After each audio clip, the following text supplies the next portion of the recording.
Buenos días, buenos días. Vamos a dar inicio a nuestro taller Voto Informado y Razonado. La Agenda Ciudadana 2021, Vida, Libertad, Verdad, les agradece mucho su presencia. Gracias por acompañarnos y bienvenidos a este taller sobre un voto informado y razonado. Es un pequeño ejercicio que consta de 3 partes. En la primera parte vamos a tener una ponencia de un experto, la verdad es que es un experto bastante renombrado, muy calificado, en relación con el voto informado y razonado en general. En la segunda parte, como parte del ejercicio, o sea, insisto, es algo que se hizo para este taller, se le enviaron unas preguntas a todos los candidatos para la alcaldía de Monterrey. Preguntas que muchas veces surgen en las casas y recibimos respuestas de algunos. Vamos a compartir las respuestas. Vamos a identificar que hubo diversa actitud por parte de algunos candidatos y de otros, etc. No estoy calificando. Es como parte del ejercicio, vamos a ver qué es lo que recibimos después de haber mandado la carta. En la tercera parte, vamos por mesas de trabajo a responder o a trabajar en torno a algunas preguntas y con eso terminaríamos nuestro evento. Muchas gracias. La ponencia está a cargo del doctor Cristian Castaño. Es licenciado en Derecho con estudios avanzados en Ciencias Políticas y Administración Pública. Tiene maestría en Desarrollo Organizacional, maestría en Seguridad Nacional y Defensa Nacional y maestría en Gestión de Seguridad, Crisis y Emergencias. Además, es doctor en Métodos para la Solución de Conflictos de Carácter Estratégico. Es doctor en Gestión Estratégica y Políticas de Desarrollo y ha recibido el Diploma de Estudios Avanzados en el Doctorado de Derechos Humanos impartido por la Comisión Nacional de Derechos Humanos y la UNED de España. Actualmente desarrolla un proyecto de investigación de posgrado en Estudios Estratégicos y Relaciones Internacionales en la Universidad de Granada. Ha sido servidor público en la Administración Pública Federal, regidor, legislador local y federal por el Estado de Nuevo León, integrante, entre otras, de las Comisiones de Familia y la Red de Legisladores por la Vida y la Familia, siendo miembro de la Delegación Mexicana en el Encuentro por la Vida y la Familia, convocado por la Pontificia Comisión y el CELAM en conjunto con el entonces arzobispo Cardenal Bergoglio en 1997. Actualmente el doctor Castaño dirige la División de Criminología y Ciencias Jurídicas de la Universidad Metropolitana de Monterrey, donde también coordinó el diseño de la maestría en Criminología con enfoque en prevención y la maestría en estudios en anticorrupción y cultura en la legalidad. Listo. Bienvenido, doctor Cristian. Ya hice la presentación y bienvenido. Muchas gracias por acompañarnos. Gracias, gracias. Bueno, pues muy buenos días a todos. Es un placer el encontrarme esta mañana con ustedes y, bueno, especialmente para hacer una serie de reflexiones que en un tema que, por supuesto, nos interesa a todos, pero que quiero, evidentemente, primero quiero hacer unas prevenciones generales respecto al tema. ¿A qué me refiero con las prevenciones generales? Bueno, hablando siempre que tenemos una reunión en familia, siempre que tenemos una reunión con amigos, cuando empezamos a hablar de ciertos tópicos, como puede ser de cuestiones religiosas o cuestiones de política o cuestiones de fútbol, generalmente llegamos a discusiones que luego mejor preferimos decir, ¿sabes qué? De esos temas no hablemos. Pero creo yo que como ciudadanos que queremos crecer en el ámbito de la ciudadanía, que significa el conocimiento y el ejercicio pleno tanto de los derechos o de las obligaciones que tenemos como ciudadanos, bueno, pues me parece fundamental que no tengamos miedo a poder hablar abiertamente de estos temas. Pero dentro de estas prevenciones generales, un aspecto que también conversé con Marcial y con quienes han convocado para esta reflexión, es que el gran enfoque que tenemos que abordar para poder reflexionar sobre el proceso político, sobre los partidos políticos, sobre los candidatos y sobre las elecciones, es comprender primero en qué sistema político es en el que nos encontramos. ¿Cuál es el sistema de los partidos? ¿Cuáles son?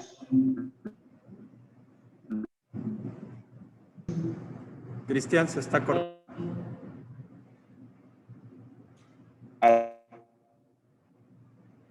Si te parece, si puedo ajustar el internet a segundos. Lo último que alcancé a escuchar es que iba a intentar ajustar la señal del internet. Precisamente esta mañana me estaba diciendo por teléfono que se le había caído el internet ahí donde estaba. Entonces iba a ver si se conectaba por su teléfono.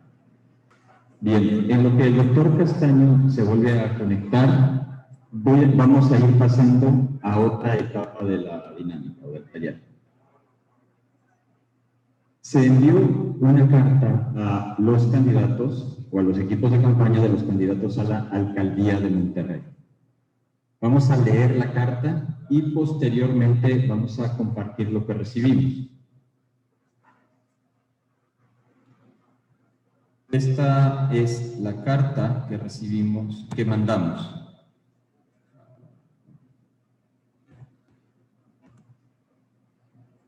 Esta es la carta que mandamos a los equipos de campaña y los candidatos. Iba personalizada a cada uno de los candidatos. En el contexto del proceso electoral 2021, más de 70 grupos de la sociedad civil, instituciones religiosas y ciudadanía en general de toda la República, presentamos la Agenda Ciudadana 2021, Vida, Libertad, Verdad, con el objetivo de que los partidos políticos, gobernantes, legisladores y personas candidatas para ocupar un cargo público identifiquen los principios que definirán nuestro voto, apoyo y seguimiento. Nos regimos por valores, no por colores. Así las cosas, nos dirigimos a usted de la manera más atenta para solicitarle que les dé respuesta a las siguientes preguntas. En caso de ganar la elección desde su posición, 1. ¿Qué haría en favor de la seguridad de la población? 2. ¿Qué haría para fomentar el empleo y lograr ayudar a las familias que han sufrido económicamente derivado de la pandemia provocada por el COVID-19? 3. ¿Qué propondría para respaldar a los padres de familia en la educación de sus hijos? 4. ¿Cuál es su posición en relación con la protección legal del derecho a la vida antes y después de nacer?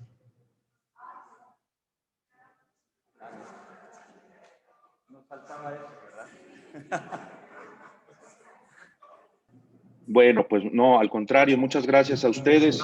Como diría el clásico, hoy parece que estamos sometidos a un complot de la naturaleza y de las condiciones humanas, pero no por ello dejaremos de conversar y de reflexionar sobre los grandes temas que nos ocupan como ciudadanos.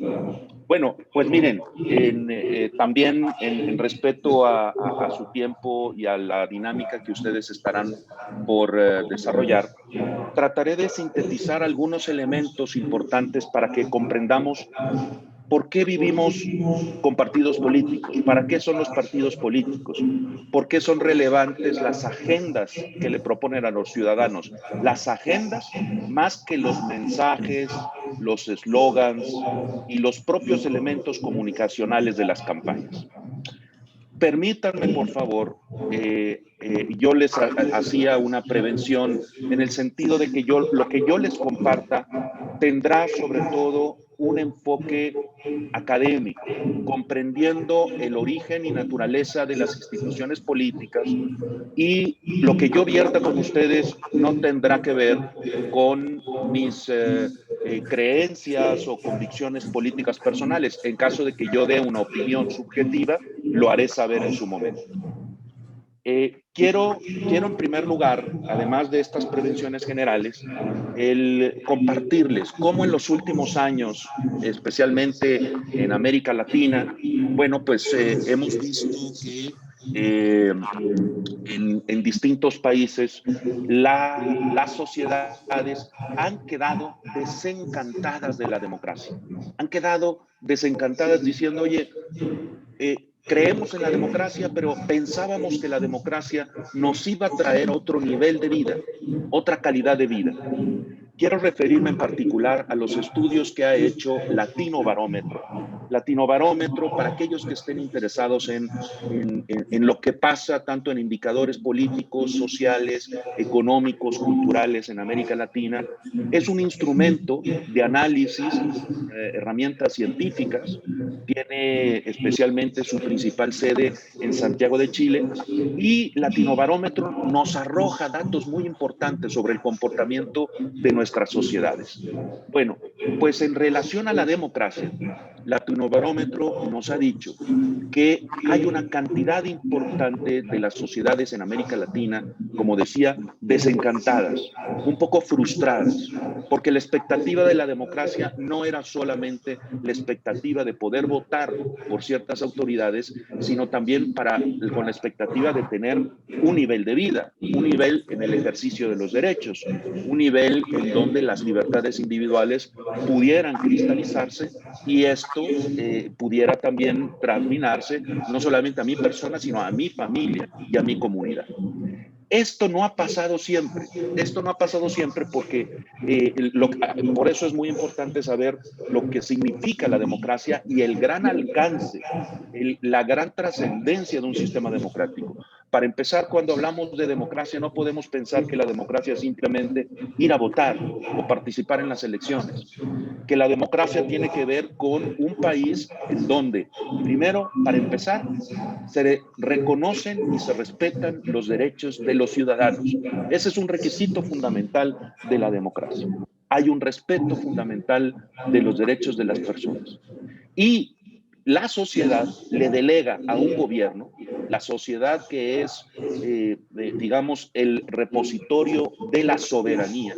La soberanía, dice la Constitución, no lo invento yo, la Constitución dice que la soberanía reside en el pueblo. Eso significa que tú y yo tenemos de origen la soberanía nacional y se la delegamos a una serie de personas, no solamente a una, sino porque tenemos un sistema de autoridades a nivel federal, estatal y municipal. La Constitución también, desde que nació México como Estado-nación, nosotros mismos decidimos como mexicanos que seríamos una república representativa, federal y democrática.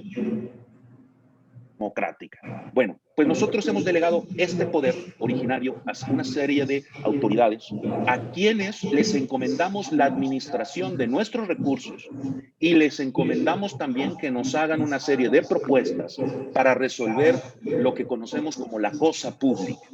Los griegos le llamaban la polis, por eso es que la política, cuando hablamos de política, muchas veces lo interpretamos en un sentido peyorativo, pero política en sí mismo tiene toda una génesis, en el propio concepto de política, trae toda la nobleza de la propia dignidad del ser humano. ¿Por qué? Porque significa resolver aquellas cosas que pueden hacer crecer en su dignidad al ser humano, que pueden ser al ser humano más libre, que pueden hacer al ser humano más consciente, que pueden hacer al ser humano con mayor plenitud, en un contexto de mayor plenitud para el ejercicio de sus derechos, pero también consciente de sus obligaciones y corresponsable de esas obligaciones. Muchas veces hablamos de derechos, pero no hablamos de obligaciones. Bueno, después de esto, permítanme ustedes compartirles, porque especialmente al inicio, que no había una buena recepción, les platicaba que siempre que nos reunimos para hablar, por ejemplo, de política o de ciertos temas, política, religión, fútbol y otros temas, inmediatamente podemos sentir que va a haber conflicto. Pero el tema de los partidos es un tema que, digamos, no podemos visualizarlo a corto plazo. Los partidos han formado parte de la humanidad. Los partidos hacia la política han formado parte de la humanidad desde tiempos remotos. Déjenme poner algunos ejemplos. Fíjense nada más, en los tiempos de Jesús, en la comunidad había 3 partidos importantes. Estaban los fariseos, estaban los saduceos y también había un partido que se llamaban los celotes. Que, por cierto, algunos de estos celotes quisieron entrar en contacto con el grupo de discípulos de Jesús porque visualizaban que el mensaje de Jesús tendría que conectarse con una dinámica política. Como lo recordaremos, él mismo rechazó porque decía, lo que yo vengo a hacer aquí no tiene que ver con el orden temporal, ¿no? Pero bueno, no profundizo en ello, sino más ejemplifico ante ustedes para que vean que el tema de los partidos, la creación y la existencia de los partidos se remonta desde hace tiempo. Les pongo otro ejemplo. En Gran Bretaña, hoy incluso partidos modernos, estamos hablando de partidos antiguos como los celotes, bueno, partidos ya configurados para participar, por ejemplo, en cortes o entidades parlamentarias, en congresos, ¿no? En poderes legislativos, que son los responsables de emitir las leyes. Es muy importante cuando nosotros votamos, identificamos candidatos a diputados, a senadores o diputados locales, que son los responsables de emitir las leyes, de debatir y aprobar las leyes que nos rigen como sociedad. Bueno, en Gran Bretaña estaban los Tories y los Whigs, que hasta hoy en día se identifican en cierta forma así, los que son los laboristas y el Partido Conservador y el Partido Laborista, tiene su origen los Tories y los Whigs desde el siglo XV o XVI. Ya estoy hablando de una etapa ya moderna donde se configura el Estado moderno. Déjenme citarles. No quiero, por supuesto, ir a abstraerme demasiado y compartir con ustedes reflexiones meramente abstractas, pero sí quiero compartir con ustedes algunos de los autores más relevantes que nos ha aportado sobre la configuración y naturaleza de los partidos políticos. Me refiero al doctor Maurice Duverger.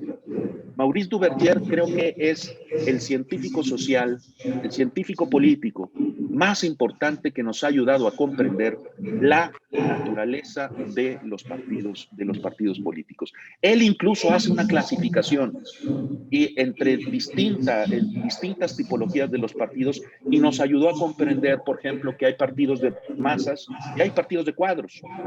¿Cómo los distinguen? Bueno, los partidos de masa son aquellos que están configurados, no se identifican particularmente por el individuo que en lo personal va y se afilia a un partido, sino el individuo que forma parte de una corporación o de un sindicato o de una asociación o de una unión y que esta unión y este sindicato, esta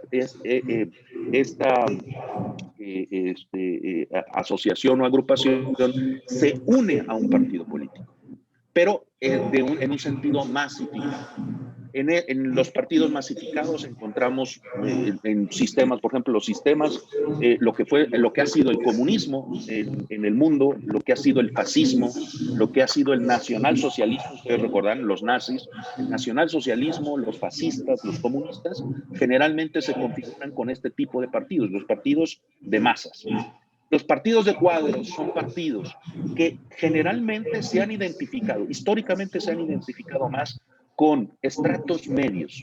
Estratos medios estamos hablando del pequeño comerciante, del profesionista, del joven, del ama de casa, que no pertenece a una unión o que no está en un sindicato que está politizado o que está unido o se incorpora a un partido de masas. Y entonces, conforme a esta idea, se integra individualmente a un partido político. Esto se llama partido de cuadros.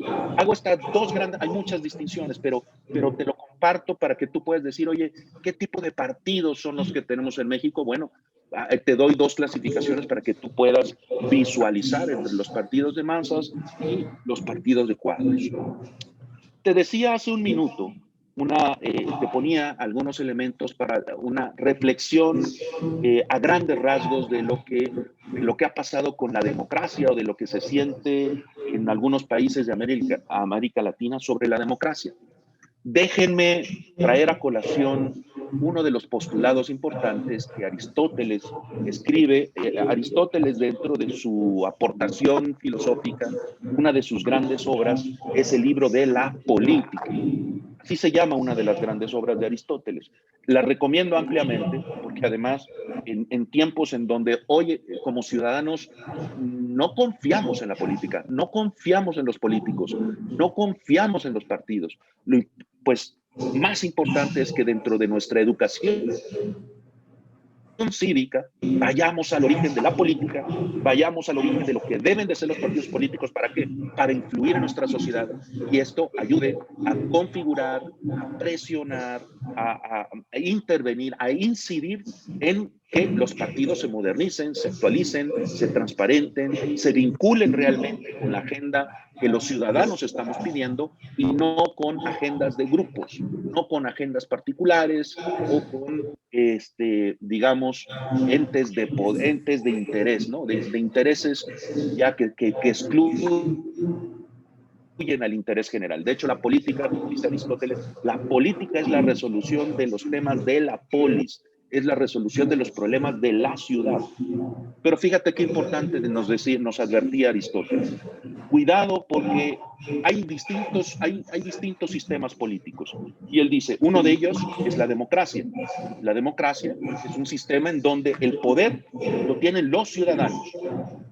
Y el poder se delega, demócratos, es el poder de la sociedad, el poder del pueblo, eso es democracia. Pero la democracia puede distorsionarse y se puede convertir en demagogia. En demagogia cuando los gobernantes o el pueblo o los ciudadanos no sustentan y consolidan a la democracia, se puede pervertir. Por supuesto, estamos hablando, fíjate cuántos siglos de diferencia, pero ya Aristóteles visualizaba el riesgo de que una democracia ya no fuera democracia, aunque le llamaran así. Y déjame poner ejemplos. Sistemas políticos como el de Cuba o como sistemas políticos como el de Venezuela se llaman a sí mismos como sistemas democráticos. Pero lo importante es saber, por eso es que es saber como ciudadanos, qué significa democracia, qué significa un sistema democrático.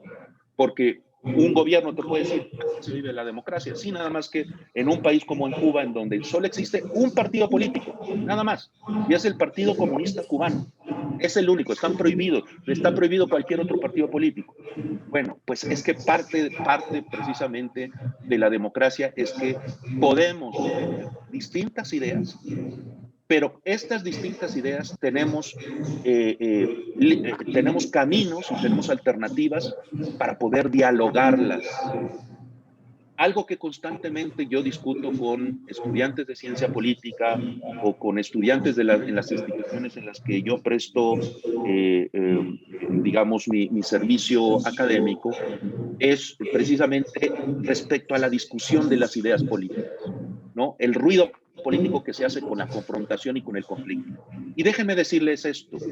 Por supuesto, cuando escuchamos el nivel de discusión y de debate público que se da en torno a los procesos políticos, no nos genera, por lo menos a mí, ¿no? Y lo escucho en distintos círculos, no nos genera la idea o la convicción de que se están debatiendo ideas.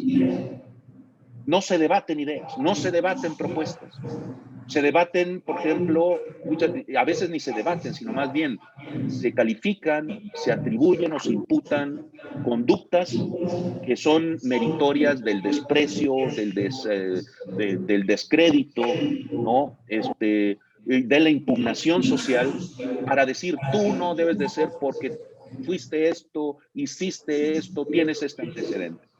Pero en el debate público pocas veces vemos un debate entre propuestas. Especialmente cuando hablo de propuestas, me refiero a propuestas de políticas públicas. ¿Qué son las políticas públicas? No profundizo sobre el tema, pero solamente te digo, las políticas públicas son las iniciativas que presenta un gobierno en conjunto con la sociedad para resolver tanto problemas que pueden presentarse en una comunidad como las alternativas para generar desarrollo. Es decir, no solamente para resolver problemas, sino también para generar desarrollo, crecimiento, conocimiento, salud, en fin, todos los aspectos que nos rodean en una comunidad y que en un ser humano y en una familia son vitales, como la educación, la salud, el trabajo, la vivienda, la seguridad. Todos estos aspectos, bueno, pues son las iniciativas que debe de presentar alguien que aspira a ser gobierno y que, sobre todo, no te olvides de esto, no es nada más una comunicación unidireccional, no es nada más ver candidato, ¿qué propones? Oye, ¿y por qué no me consultaste? ¿Por qué no hicimos juntos una agenda en conjunto? No solamente, no hay que esperarse a ser gobierno. Esta es una característica. Yo sé que lo que les estoy diciendo lo vemos, pero te lo comparto porque hacia el futuro es fundamental que como ciudadanos esperemos que los candidatos se abran para poder dialogar. Ahí Marcial me compartía un ejercicio que recientemente hicieron precisamente para consultarles a distintos candidatos sobre propuestas en diversas agendas de política pública. Esa es parte, creo que ese es un ejemplo muy concreto de cómo los ciudadanos tenemos derecho, pero creo que además es un derecho y obligación. Aquí juega una ambivalencia, esta dinámica de comunicación, en donde yo puedo contigo decidir cuál va a ser la política pública para abordar o para enfocarnos a resolver un tema que está en la comunidad, el que tú quieras, uno de salud, uno de educación, uno de seguridad o de protección al medio ambiente o del tránsito o de la infraestructura o del sistema hospitalario, en fin, del tema que tú quieras. Por supuesto hay competencias, hay cosas que le competen a la federación, hay cosas que le competen al estado, hay cosas que le competen al municipio.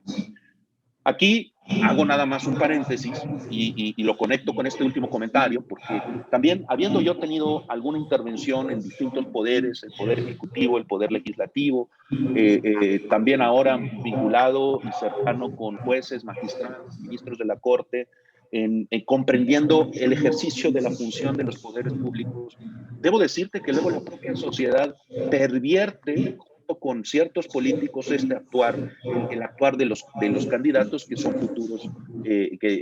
futuros gobernantes. ¿A qué me refiero? ¿Cuántas veces no he visto y no has visto tú, por ejemplo, candidatos a diputados que van y dicen, no, aquí mira, vamos a hacer estas obras. Bueno, cada poder tiene sus funciones y tiene sus atribuciones. Entonces, un candidato a diputado que te diga, mira, aquí vamos a construir un hospital. Bueno, pues el diputado no tiene atribuciones para construir hospitales. Puede emitir leyes que establezcan los criterios, por ejemplo, para tener una salud de calidad. O puede emitir leyes para poder establecer un marco regulatorio en las medicinas, en la calidad del servicio médico, en la calificación de nuestro personal sanitario, en fin. Pero su función es emitir leyes. Sin embargo, pues, ¿cuántas veces no vemos, ¿no?, al candidato a diputado haciendo un pregón sobre funciones que no le corresponden? Bueno, paso ahora a algunas de las últimas reflexiones que quiero compartir contigo para que puedas tomar algunas reflexiones ya en la dinámica que tendrás en el siguiente ejercicio. Déjame traer a colación y plantear los postulados de uno de los grandes arquitectos de la teoría del voto y la teoría de la participación electoral. Quiero referirme a Anthony Downs. Anthony Downs es me parece que es el protagonista principal que aplica la teoría, de ahí se han desprendido prácticamente los grandes marcos teóricos de conocimiento respecto a cómo se comporta el ser humano frente al voto. Y Anthony Downs lo que conecta es una teoría económica con un comportamiento electoral. ¿Y qué es lo que hace?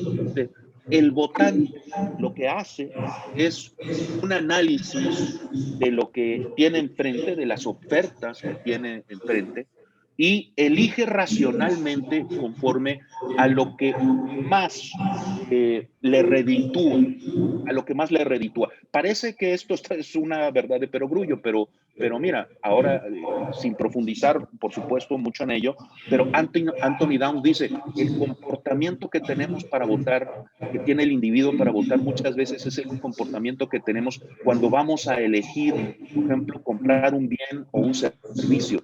¿Qué es lo que más me va a beneficiar? ¿Qué es lo que menos costos voy a tener?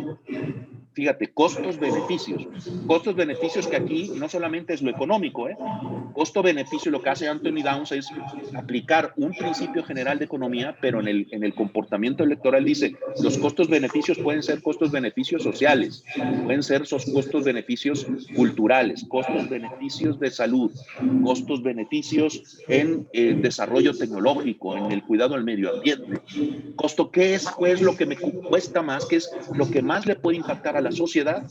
¿Y quién puede beneficiar más? Pero fíjate un aspecto fundamental de Anthony Downs. Anthony Downs dice, esta es una elección, de hecho, el modelo se llama modelo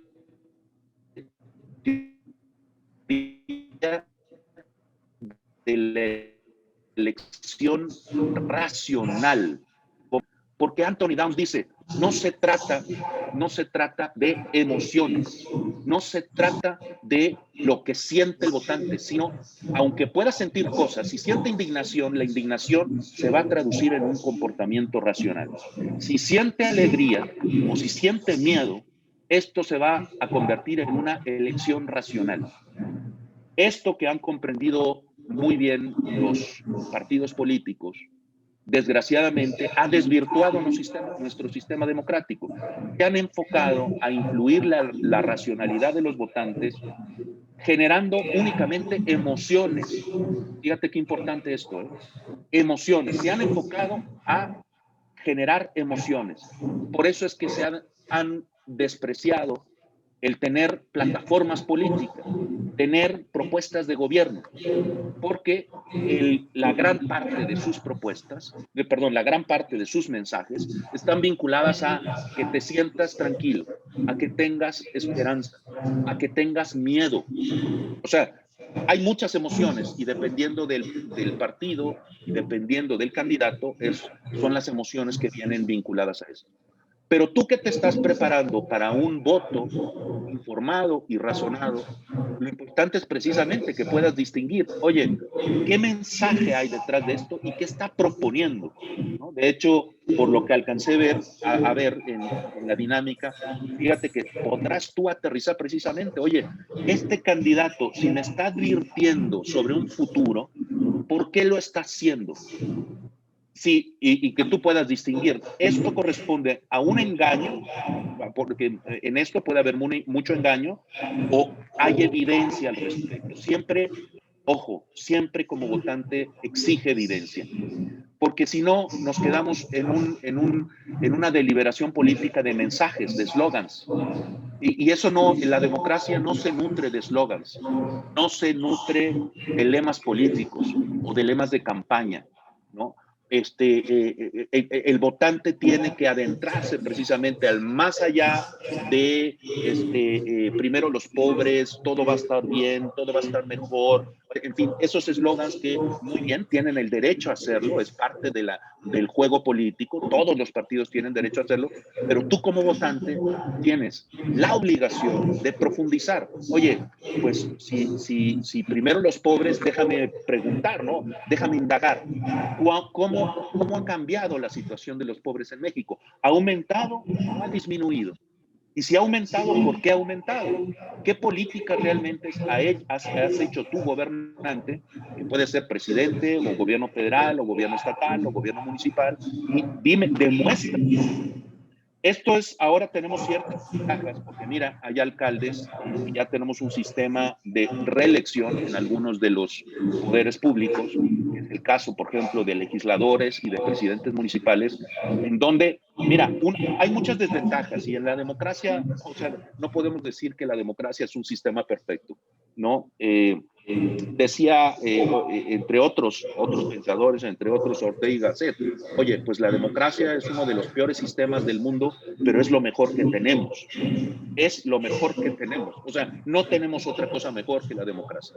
¿Tiene muchas deficiencias? Sí, tiene muchas deficiencias, pero nos permite establecer las bases en donde una sociedad de manera pacífica pueda deliberar sus diferencias. De hecho, por eso es el Parlamento, el Congreso. Cuando tú pienses en los diputados, piensa y analiza de qué manera, qué propuestas tiene, si se identifica precisamente con los principios y valores que tú enarbolas dentro de tu familia, de tu comunidad, si es lo que aspiras hacia el futuro. Aquí fíjate, Anthony Downs también, entre otros, hablan de un voto retrospectivo o un voto prospectivo. El voto retrospectivo es el votante que especialmente le duele algo que hizo alguien atrás. Por ejemplo, un alcalde que no cumplió o que afectó a la comunidad o que pudo o que pone en riesgo, por ejemplo, la integridad del sistema político o de tu proceso civilizatorio o de la democracia. Bueno, tú tienes en voto retrospectivo, tú sancionas a ese político, tú votas en contra de él. Ese es el derecho, tienes el derecho de hacerlo. Esta es parte de la democracia. El voto prospectivo es un voto más enfocado hacia el futuro y que generalmente se da cuando votas por alguien que no ha tenido el poder. Porque cuando hay alguien que tiene el poder, lo primero que haces es ver cómo se desempeñó para ver si lo reprendas o no, ¿no? O sea, por ejemplo, cuando tú ves a un partido que está diciendo, oye, fíjate que vamos a hacer un cambio estructural y todo va a haber un gran desarrollo económico, pero ya tuviste 3 años en el poder, ¿no? Pues lo que haces es voltar hacia atrás y dime, y en estos 3 años, pues quiero ver los resultados, ya no nada más que me vuelvas a hacer propuestas, quiero ver qué tanto avance hubo, porque pues la democracia no se trata de la pura comunicación verbal, no se trata de promesas, se trata del cumplimiento a través de políticas públicas para mejorar las condiciones de vida, decíamos de la polis, las condiciones de los asuntos públicos, de lo que nos corresponde como sociedad. Te quiero decir que uno de los cimientos importantes de la democracia y que creo que hoy es una de las crisis importantes que tenemos como comunidad, no sé si aquí nada más hay gente de Nuevo León, pero esto lo puedes ver en el resto del país, incluso es un fenómeno que en otros países se da. Cómo nuestras sociedades se han abocado más al individualismo, a pensar en las cosas, al egoísmo que me corresponde a mí. ¿Qué quiero yo como individuo para mí y para mi grupo, mi familia? No es difícil en el individualismo. El individualismo pocas veces se centra en qué le conviene a la sociedad, qué puedo hacer por la comunidad, cómo puedo incidir, intervenir en la sociedad, en la comunidad. Bueno, pues esta es otra de las cosas que creo que vale la pena que pueda ser parte de tu discernimiento. ¿Qué políticos crees que están más abiertos no a dar discursos, no a dar promesas, sino quienes están dispuestos a trabajar junto con la sociedad y además de esto, fíjate, de trabajar junto con la sociedad, a someterse al escrutinio público? Al someterse al escrutinio público me refiero, vamos a evaluar cómo estás administrando estos recursos que no son recursos del gobierno, los recursos fiscales, esto es muy importante, son recursos tuyos. Tú y yo generamos los recursos que administra el gobierno. Son recursos nuestros, son recursos de la sociedad que le delegamos, por eso empecé con los principios de la soberanía y cómo delegamos el poder a una persona, a un grupo de personas para que administren. Fíjate qué interesante, no sé si algunos de ustedes que son contemporáneos míos, que llegamos a vivir parte de los gobiernos populistas de los 70s, cuando todavía existía la ceremonia del informe presidencial, ¿no? Era el día del presidente, era un asueto. Y en el día del presidente, recuerdo yo cómo los medios de comunicación se referían, ha llegado el primer mandatario. Y entonces cuando dicen, ha llegado el primer mandatario, es como si hubiera llegado, bueno, no Dios, pero sí el primo de Dios, ¿no? O sea, el primer mandatario. Pocas veces nos ponemos a reflexionar, a veces incluso el léxico que usamos en nuestro sistema político. Si tú verificas qué significa mandatario, el primer mandatario es el primero que obedece. El primer mandatario es el primero que cumple y se somete, que obedece. ¿A qué es lo primero que obedece? Lo primero que obedece es a la Constitución y a las leyes. Es a lo primero que se somete. De hecho, por eso, cada vez que un presidente de la República hace la toma de protesta ante la soberanía que representa el poder legislativo, en donde están representados la sociedad y los estados de la federación, lo que hace, la primera protesta de ley que hace es protesto, cumplir y hacer cumplir la Constitución y las leyes que derivan de la Constitución. Esto te lo comento porque forma parte esencial de un sistema verdaderamente democrático y en un proceso electoral tenemos que estar conscientes que cualquier gobernante, llámese como el que se llame, el poder que tenga, no importa del partido que provenga, lo primero a lo que se somete es a cumplir a la Constitución y cumplir a las leyes. Nadie puede estar por encima de la Constitución, nadie puede estar por encima del marco legal que deriva de la Constitución.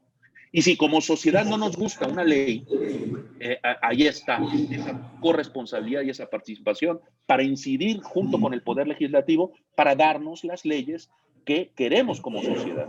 Hoy por eso se habla, por ejemplo, de parlamento abierto. ¿Qué es el parlamento abierto? Pues que el Congreso no se le ocurra nada más de repente a aprobar leyes porque los diputados se les ocurrió ahorita que, fíjate que, pues a mí se me ocurrió que para resolver un tema público, yo quiero como Congreso aprobar una ley que permita el aborto. Oye, y esto, ¿escuchaste a la sociedad? ¿Hiciste parlamento abierto? ¿Escuchaste a las familias de tu estado o de tu país para ello? Bueno, pues esos son aspectos que creo que tenemos que van más allá, por supuesto, del domingo 6, en donde vamos a ir a votar, pero que después del domingo 6 recuerdes que no se acaba ahí la democracia, es más, ahí empieza la democracia, ahí empieza. Pero no se acaba nuestro ejercicio, nuestra intervención, no se limita la incidencia del ciudadano a ir y emitir el voto. Eso es fundamental, pero después del voto, por eso el voto informado y razonado tiene una visión, aquí sí, prospectiva. ¿Qué es la expectativa que yo tengo de trabajar con este Congreso, con este congresista, con este alcalde, con este gobernador? ¿Qué tan abierto está para trabajar con la sociedad? ¿Qué tanto en su plataforma, qué principios y valores se identifican? Y también ser coherente, o sea, porque un candidato te puede poner un plan de gobierno fabuloso, es decir, hay que ver, bueno, y en su historia, en el ejercicio público, ¿ha cumplido esto o no? Y si no ha estado en el poder público, bueno, si ha estado en el sector privado o en el sector social, ¿cómo se ha desempeñado? ¿Corresponde lo que ha hecho en el sector privado y social con un marco ético? Max Weber, uno de los grandes teóricos de la administración pública y de la legitimidad de los gobiernos, es uno de los grandes filósofos que nos han aportado la gran necesidad de que para poder decidir a un gobernante o elegir a un gobernante, tenemos que visualizar que haya un marco ético de referencia en ese prospecto. Marco ético de referencia se refiere a que realmente corresponda con el deber ser de la cosa pública, que el discurso corresponda y la propuesta corresponda con el deber ser, por ejemplo, el deber ser de la familia, el deber ser de la educación, el deber ser de la salud, el deber ser de los servicios públicos, el deber ser del ejercicio pleno de los derechos que tenemos como individuos. Bueno, pues he tratado de compartir con ustedes algunas reflexiones de manera sintética. Sé que cada uno de estos temas da para mucho, pero sé que también ustedes tienen una dinámica muy interesante y que además vale la pena hacer este tipo de ejercicios, porque créanme, pocos ejercicios hacemos como ciudadanos para informarnos, para reflexionar y hacer un proceso mental y racional sobre el futuro de la política. Entonces, quiero agradecerles profundamente esta oportunidad que me dan de compartir reflexiones con ustedes y espero que haya sido de utilidad.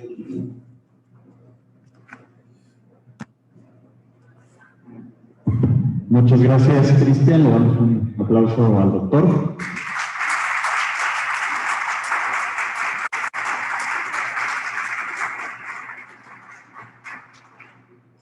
Ahora vamos a pasar a solo tenemos algunos minutos de preguntas antes de pasar a la dinámica, a la segunda parte de la dinámica. En este accidentado taller, ¿verdad? Sobre el voto informado y razonado. Tengo ya una pregunta. Voy a esperar un minuto más. Si alguien tiene alguna pregunta más que la quiere ir anotando. Te voy a ir leyendo, Cristian, la primera pregunta. Te voy a ir leyendo la primera pregunta en lo que recibo las otras, ¿no? ¿Qué se debe hacer ahora? Adelante. ¿Voto útil por plataformas pro vida o voto útil para quitar mayoría a Morena?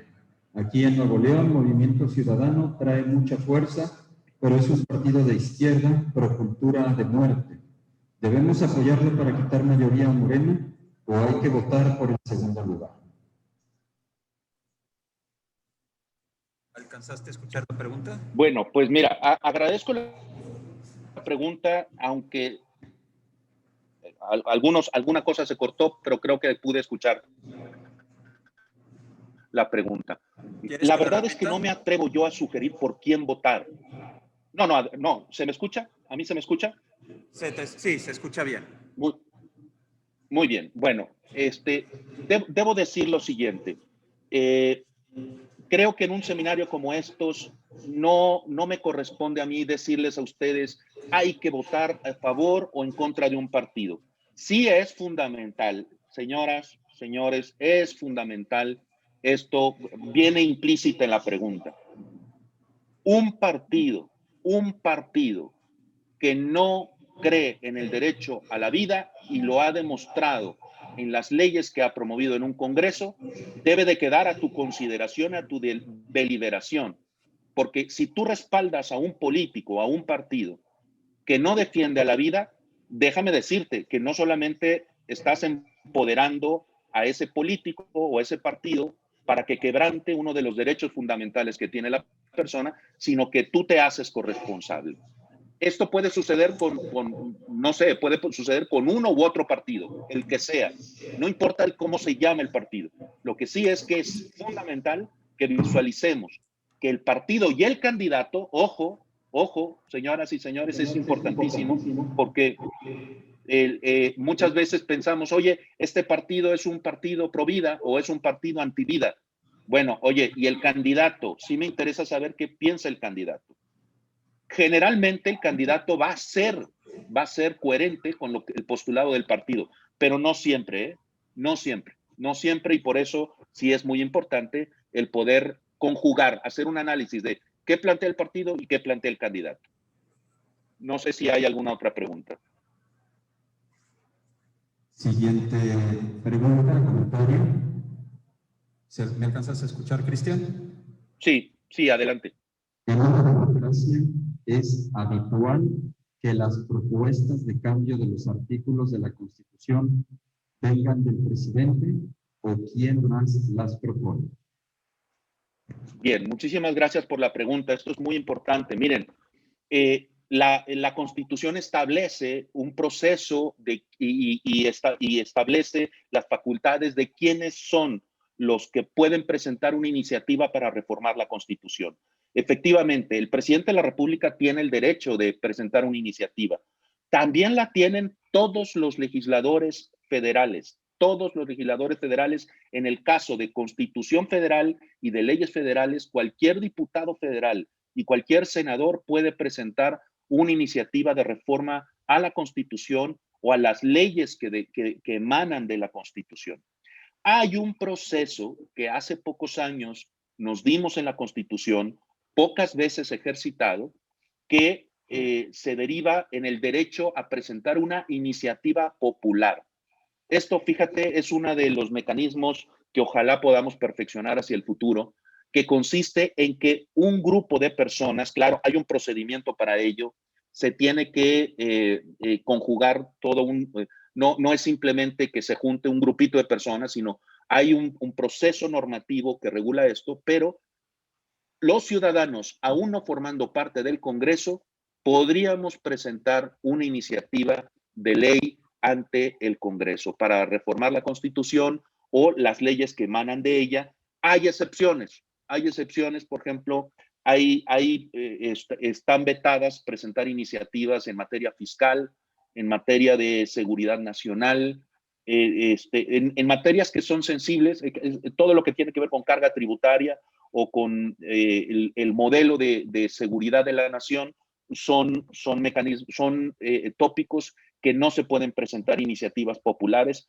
pero sí la pueden presentar los congresistas. Acuérdate que tenemos dos cámaras, una cámara de senadores que representa a los estados de la federación y una cámara de diputados que especialmente la naturaleza de la Cámara de Diputados es representar a la población. En un sistema federalista como el nuestro y republicano, cada cámara tiene facultades, hay facultades comunes y luego cada cámara tiene facultades específicas.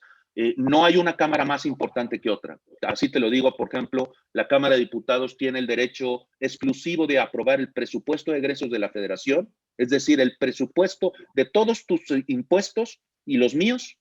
La Cámara de Diputados decide en qué se va a gastar.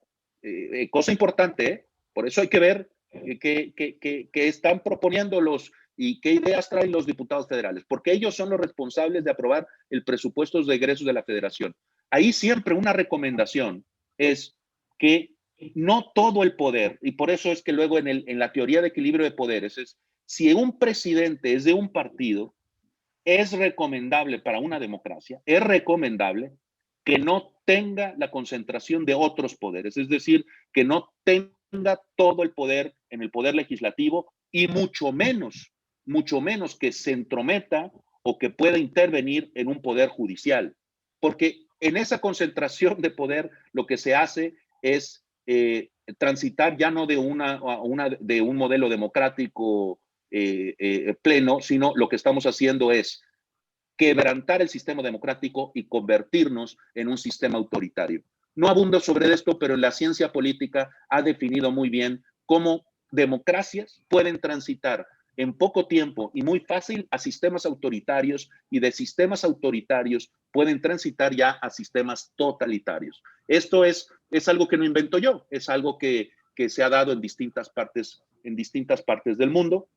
Yo soy un estudioso constante de los procesos políticos, no solamente en México, sino también hago política comparada porque nos nutre también saber cómo se comportan los partidos políticos o los gobiernos o las oposiciones dentro de otros países, o cómo hacen alianzas, por ejemplo, cuando a veces nos decimos, oye, ¿cómo es que se aliaron estos partidos?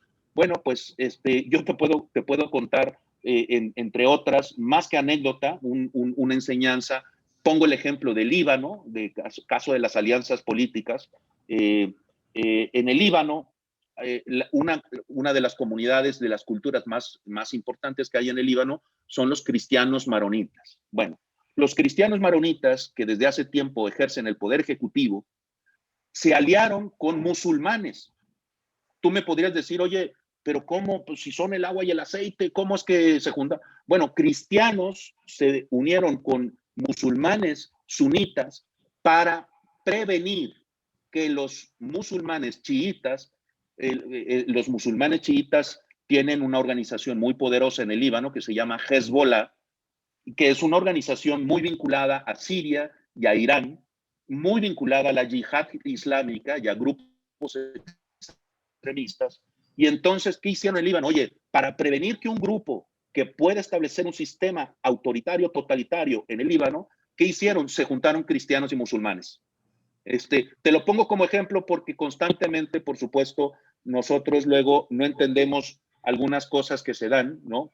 Y luego, especialmente cuando hay alianzas, luego no entiendes, ¿no? La dinámica de las alianzas, y por eso es importante también saber en política comparada qué ha pasado en otros países.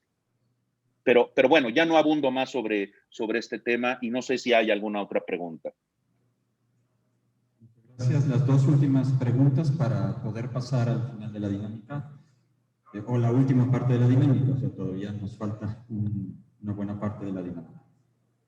Voy a leer las dos preguntas, ¿sí? En conjunto. La primera, ¿cómo se puede dar reversa a una demagogia? La otra pregunta, ¿por qué un pueblo tan solidario en la tragedia no es participativo en la política? Las votaciones, por ejemplo.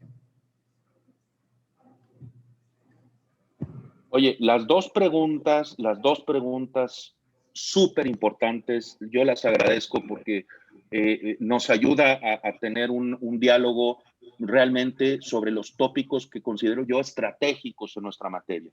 Bueno, sobre el primer punto, miren, cuando una democracia se tergiversa, en ciencia política se le llama democracia defectiva. Una democracia defectiva es una democracia que empieza a tambalearse, que empieza a tener instituciones. Cuando tú ves cómo se afecta una democracia, cuando empieza a haber instituciones débiles, cuando empieza a haber concentración de poder, cuando empieza, por ejemplo, los mecanismos que tenemos de pesos y contrapesos en la democracia, y siempre hay pesos y contrapesos. ¿Para qué? Para evitar arbitrariedad de una persona o de un grupo de personas. Cuando llegamos a una demagogia y la sociedad lo permite, yo quiero decirte, mira, si tú me dices, oye, ¿cómo el nacionalsocialismo, cómo los nazis llegaron al poder en Alemania? Tú te imaginas, pues a lo mejor ahorita de bote pronto podríamos decir, no, pues los nazis tomaron el poder, ¿no?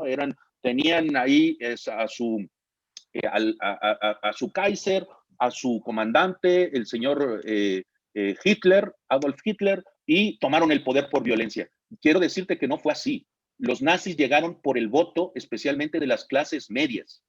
Los nazis llegaron al poder por el voto de las clases medias y después se instauró un sistema totalitario que proscribió, tomaron el control del Congreso, del Parlamento, del Bundestag, el Bundestag, que es el Parlamento alemán, y proscribieron a los grupos opositores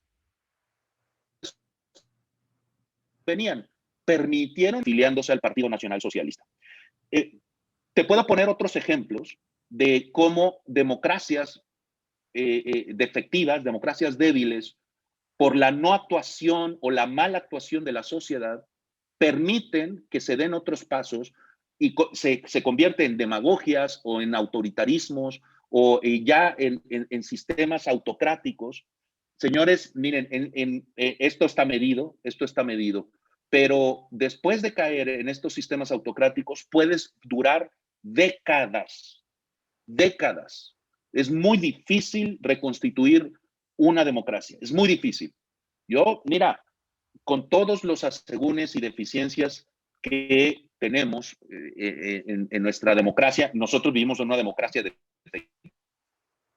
defectiva, una democracia débil, una democracia vulnerable, pero es un sistema que nos costó mucho tiempo, o sea, llegar a la alternancia del 2000 pacíficamente, que en el 2006 volviera a ganar un partido que era opositor a 70 años de otro partido hegemónico, que en el 2012 volviera a ganar el partido que había gobernado de manera hegemónica 70 años antes y que hubiera sido la transición de manera pacífica, que en el 2018 ganara una plataforma más identificada con la línea progresista y de izquierda y se diera ese cambio de manera pacífica.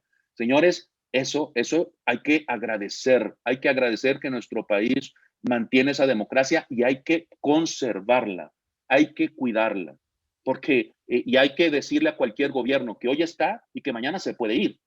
O sea, que ningún gobierno que ningún gobierno de ningún partido piense que puede permanecer, porque aquí acuérdate que el mandatario, ellos son mandatarios, ellos son los primeros en obedecer. En una democracia, la sociedad es la que manda. Pero cuidado con la narrativa, cuando la sociedad cómo manda con instrumentos que nos hemos dado para ello, ¿no? Hay instrumentos. La demagogia lo que hace, por ejemplo, yo ahorita les puedo convocar y les digo, señores, ¿les parece que desaparezca ahorita el sistema del Congreso del Estado?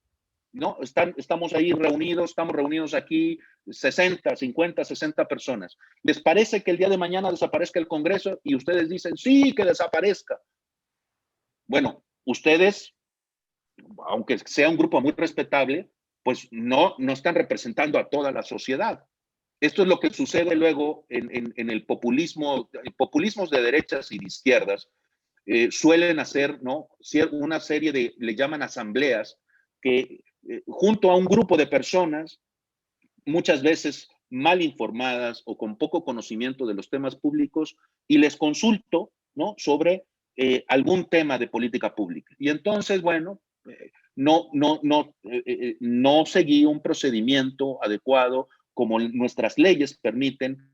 Les decía, la consulta popular es también un instrumento que tiene las leyes y que se pueden dar, pero una consulta popular no es juntarse un grupo de amigos para decidir, oye, mañana desaparezco el Congreso, ustedes 60 me dicen sí, y yo mañana le digo al Congreso, yo ya consulté, así que yo mañana desaparezco el Congreso porque le consulté a mis cuates, le consulté a mis amigos. Bueno, tendría que haber un referéndum para ello, ¿no? Tendría que haber una consulta amplia, una consulta en la que cualquier ciudadano podría decir, oye, sí estoy de acuerdo o no estoy de acuerdo con esta política pública. Entonces, bueno, cerrando esta pregunta, esta respuesta, perdón, sí les diría, cuidado con la conservación de la democracia, porque si nosotros no cuidamos a la democracia, sí puede durar décadas para reconstituir un sistema democrático. Y por último, todo lo que tiene que ver con la participación. Fíjense, amigos y amigas, que vivimos en una comunidad, nuestro país es una comunidad, si tú ves los niveles de educación, bueno, te recuerdo un poco esto, porque tiene que ver la educación tiene que ver también con conciencia cívica y con la construcción de ciudadanía. Solamente menos de 10 personas en México, van a acceder a la universidad. Menos de 10 personas en México van a acceder a la universidad. El 60% de nuestros adolescentes ya abandonaron la escuela en bachillerato. 60% de nuestros adolescentes ya abandonaron el sistema educativo en bachillerato. Fíjate nada más el dato. 6 de 10. Esto significa que tenemos, evidentemente, una gran población que ha tenido una educación limitada, acceso a una educación limitada, y que, por cierto, un sistema educativo que hoy llevamos años discutiendo, no sobre el modelo educativo o el desarrollo que vamos a tener por el modelo educativo hacia el futuro. Llevamos años discutiendo a ver si evaluamos a nuestros maestros. Años discutiendo a ver si evaluamos a nuestros maestros. Bueno, Finlandia está discutiendo el modelo educativo que va a implementar en 10 años, en los próximos 10 años. O sea, dentro de 10 años va a implementar un nuevo sistema educativo y, bueno, pues hoy está deliberando ese modelo. Finlandia, por cierto, como Suecia, como Noruega, son 3 de los países que tienen más el índice de desarrollo humano más alto del mundo. No significa que sean las sociedades ejemplares, ni que representen los valores que corresponden, por ejemplo, como los valores de los mexicanos, pero estoy poniendo un ejemplo en cuanto al índice de desarrollo humano. Bueno, entonces, señores, la participación está vinculada también con la conciencia cívica, con el conocimiento de la cosa pública. Además, en una sociedad individualista, generalmente nos preocupamos por mi bienestar, por mi sustento, por mi ingreso, pero los temas de la comunidad poco o casi nunca nos involucramos y nos interesamos y nos preocupan. Eso es parte de lo que tenemos que... La política se las dejamos solamente a los partidos. La política se los hemos dejado a los políticos. Y debo decirles, como lo hemos comentado durante este rato en la mañana, que la política nos corresponde a todos. La política no es de los partidos, no es propiedad de los partidos ni de los políticos. La política es nuestra. ¿Y qué significa política? Les decía al inicio. Aristóteles nos lo señalaba. La política tiene que ver con la resolución de la cosa pública. La polis es la ciudad, lo que los romanos después le llamaron la civitas, la ciudad, la polis. Todos somos corresponsables de nuestra polis. Todos somos corresponsables de la política como incidencia e intervención para resolver los temas públicos. Bueno, pues entonces con esto creo que termino la reflexión a todos ustedes, el tiempo y la generosidad que han tenido para escuchar nuestras reflexiones y espero que haya sido útil para el discernimiento que tendrán hacia el futuro. Muchísimas gracias, doctor. Nuevamente otro aplauso para la ponencia del doctor. Muchísimas gracias.